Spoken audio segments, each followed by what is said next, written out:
Hey everyone, welcome to the very first video in this Spike Prime series for First LEGO League. If you're brand new to robotics, programming, or even just Spike Prime, don't worry. This series is designed to take you step by step from beginner to competition ready. Quick note before we start, a full Spike Prime robot kit can be pretty expensive and not everyone has access to one right away. So for this series, I'll be using a virtual 3D version of the robot so everyone can follow along. If you want to try it yourself and follow along, I've linked it down in the description. In First LEGO League, your robot needs to move accurately, consistently, and predictably. And honestly, movement is one of the hardest things to master. Even top teams spend a lot of time just getting their robot to drive straight and turn correctly. So today, we're focusing on the absolute foundation, how to make your robot move using block coding. Before we even move the robot, let's talk about how programming works in Spike Prime. So this is called block coding. Now there are two options in Spike Prime. We have block coding and normal code. So in block coding, you just drag blocks and you just snap them together. And in Python mode, you have to manually write the code to tell your robot what to do. So each block here, which is what we're going to be using for this playlist, each block here is a command.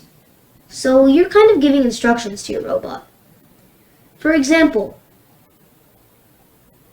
this block tells the robot to move forward. Another one might tell it to turn. Another might tell it to stop. Another might tell it to change its speed. And the robot follows these instructions in order, from top to bottom.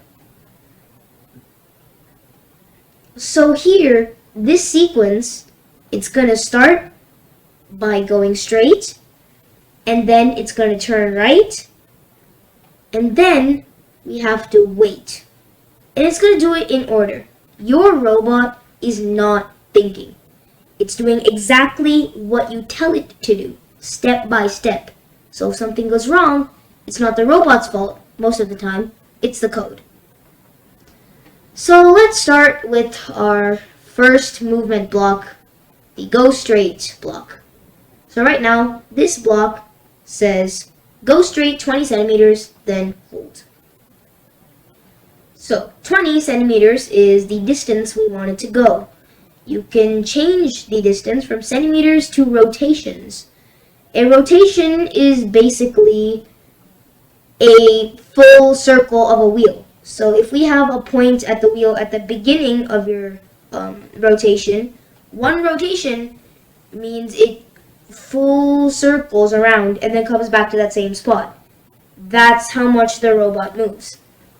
So you can choose for it to be in rotations or in plain centimeters. If I change this value to 50 centimeters, it's going to go more farther. If I change this value to, let's say, 10 centimeters, then it's going to go shorter. So let me show you a demo really quickly. So let's say we have 50 centimeters. So if we open it up and we run it, it's going to go forward 50 centimeters.